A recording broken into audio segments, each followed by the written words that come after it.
Govinda Greens, premium and limited plots, prime location, destination that define your status, in front of AIIMS, Govinda Green।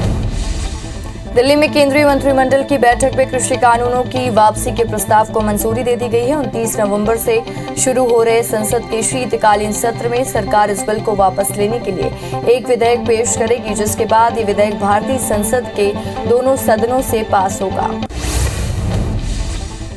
केंद्रीय cabinet की गरीब कल्याण अन्न योजना को 4 महीने यानी 31 मार्च तक बढ़ाने की मंजूरी दे दी गई है। इसकी तरफ गरीबों को मुफ्त राशन बांटा जा रहा है। कोरोना के दौरान इस योजना को शुरू किया गया था, बाद में 31 दिसंबर तक बढ़ा दिया गया था। अब कैबिनेट ने फिर आगे इसे जारी रखने के लिए अप्रूवल दे दिया है। बैठक में केंद्रीय मंत्रिमंडल के केंद्र शासित प्रदेश दादरा एंड नगर हवेली और दमन एंड द्वीप में बिजली वितरण कारोबार के निजीकरण के लिए कंपनी के गठन को मंजूरी दे दी गई है। साथ ही सबसे ऊंची बोली लगाने वाले को नवगठित कंपनी के इक्विटी शेयर की भी बिक्री और कर्मचारियों की देनदारियों को पूरा करने के लिए ट्रस्ट के गठन को मंजूरी दी गई है। बिहार में शराबबंदी को सख्ती से लागू करने के लिए सरकार एक्शन में है। सीएम नीतीश कुमार ने हाल ही में इसे और ज्यादा प्रभावी बनाने के लिए समीक्षा बैठक की। 26 नवंबर को बिहार सरकार के सभी कर्मचारी शराब नहीं पीने की शपथ लेंगे और उसका वीडियो और शपथ पत्र उत्पाद विभाग को सौंपेंगे। आम आदमी पार्टी प्रमुख अरविंद केजरीवाल ने मंगलवार को पंजाब कांग्रेस अध्यक्ष नवजोत सिंह सिद्धू की जन कल्याण के मुद्दे पर उठाने के लिए तारीफ की है और इसका दावा भी किया है कि प्रदेश के पूर्व मुख्यमंत्री कैप्टन अमरिंदर सिंह और मौजूदा मुख्यमंत्री चरणजीत सिंह चन्नी ने उन पर दबाव बनाया है। दिल्ली के मुख्यमंत्री ने कहा, मैं सिद्धू के साहस के लिए उनकी प्रशंसा करता हूं। पंजाब कांग्रेस अध्यक्ष नवजोत सिंह सिद्धू ने एक बार फिर यूपीए के पक्ष में बयान देते हुए केंद्र सरकार पर निशाना साधा। उन्होंने कहा, यूपीए सरकार ने भारत के समाज और अर्थव्यवस्था को बदलने के लिए नीतियां बनाई। बजट आवंटन और कार्य रूप मीट्रिक से समर्थन बिना जनता पॉपुलिस्ट स्कीम के पीछे नहीं जाती है।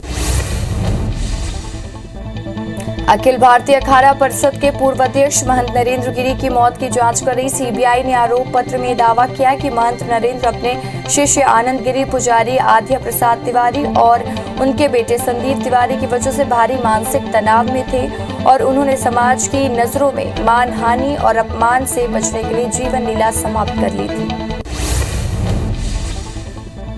भारत पे 5G के पहले 6G को लॉन्च करने की जानकारी सामने आ रही है। दरअसल केंद्रीय संचार मंत्री अश्विनी वैष्णव ने मंगलवार को कहा कि भारत 6G तकनीक को तैयार कर रहा है। इसका लक्ष्य 2023 के अंत तक या 2024 की शुरुआत में से लॉन्च कर दिया जाएगा। उन्होंने कहा कि 6G तकनीक को तैयार करने का काम शुरू हो चुका है। बीएसएफ के जवानों ने मुर्शिदाबाद में लगी भारत बांग्लादेश अंतर्राष्ट्रीय सीमा पर हथियार, 2 मैगजीन और जिंदा कारतूस जब्त किया। मामला दक्षिण बंगाल फ्रंटियर का है और जिसके तहत सीमा चौकी रानीनगर 86वीं बटालियन इलाके का है। हालांकि बीएसएफ किसी तस्कर को गिरफ्तार नहीं कर पाई। आईआईएम ने 28 नवंबर को होने वाली कॉमन एडमिशन कैट 2021 के लिए गाइडलाइन जारी कर दी है। गाइडलाइन आईआईएम के आधिकारिक वेबसाइट पर उपलब्ध है। गाइडलाइन में आईआईएम के छात्रों को परीक्षा से जुड़े सभी नियमों और कोविड गाइडलाइन का पालन करने की जानकारी दी गई है। रेलवे ने राजधानी शताब्दी और दुरंतो, वंदे भारत, तेजस और गतिमान एक्सप्रेस ट्रेनों के पके हुए खाने में के साथ एक बार फिर से कैटरिंग सर्विस शुरू करने का फैसला किया है। इस बात की जानकारी रेलवे बोर्ड ने दी है। इस मामले में सभी संबंधित विभागों को आदेश जारी कर दिया गया है। आदेश में कहा गया कि मामले को अच्छे से परखा गया है और ट्रेनों में फिर से खाना दिया जाएगा। किसान नेता राकेश टिकैत ने कहा कि सरकार ने घोषणा की है तो प्रस्ताव ला सकते हैं, लेकिन एमएसपी और 700 किसानों की मृत्यु भी हमारा मुद्दा है। सरकार को इस पर बात करनी चाहिए। 26 जनवरी से पहले तक अगर सरकार मान जाएगी तो हम चले जाएंगे। चुनाव के विषय में हम चुनाव आचार संहिता लगने के बाद बताएंगे। 3 कृषि कानूनों को वापस लेने के ऐलान के बाद भी दिल्ली के बॉर्डर पर किसानों की तादाद बढ़ती जा रही है और 26 नवंबर को किसान आंदोलन का 1 साल पूरा होने जा रहा है।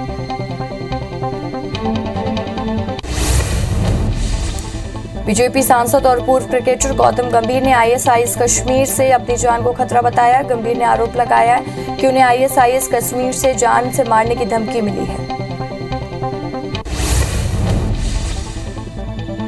30 हजारी कोर्ट ने दिल्ली पुलिस को बीजेपी प्रवक्ता संबित पात्रा के खिलाफ एफआईआर दर्ज करने के निर्देश दिए। संबित पात्रा पर दिल्ली के सीएम अरविंद केजरीवाल का फर्जी वीडियो पोस्ट करने का आरोप है। भारतीय मौसम विज्ञान विभाग ने भारत के कई हिस्सों में भारी बारिश होने की संभावना जताई है। मौसम विभाग के मुताबिक अगले 5 दिनों के दौरान तटीय आंध्र प्रदेश और यनम, दक्षिणी कर्नाटक के भीतरी भागों, केरल, माहे, तमिलनाडु, पुडुचेरी और कराईकल में हल्की से मध्यम बारिश होने की संभावना है। राज्य निर्वाचन आयोग ने निकाय चुनाव की तारीखों का ऐलान कर दिया। निकाय चुनाव के लिए 27 नवंबर से नामांकन शुरू कर दिए जाएंगे। 3 दिसंबर तक आवेदन किए जाएंगे। 6 दिसंबर तक नाम की वापसी होगी। 20 दिसंबर को मतदान होगा। 23 दिसंबर को नतीजे आएंगे। निकाय चुनाव 4 नगर निगम, 5 नगर पालिका और 6 नगर पंचायत में होंगे। इस बार चुनाव में नोटा का प्रावधान लागू रहेगा और बैलेट पेपर से चुनाव किए जाएंगे। छत्तीसगढ़ में बारदाने की कमी को लेकर सरकार ने नया फैसला सुनाया है। अब धान खरीदी में 25% पुराने बारदाने किसान ला सकेंगे, खाद्य मंत्री अमरजीत भगत ने बताया। रायसेन जिले में एक दर्दनाक सड़क हादसा हुआ, जहां सिलवानी गाटरवारा रोड पर ट्रैक्टर ने बाइक को ठोकर मार दी। इस सड़क हादसे में 3 लोगों की मौत हो गई।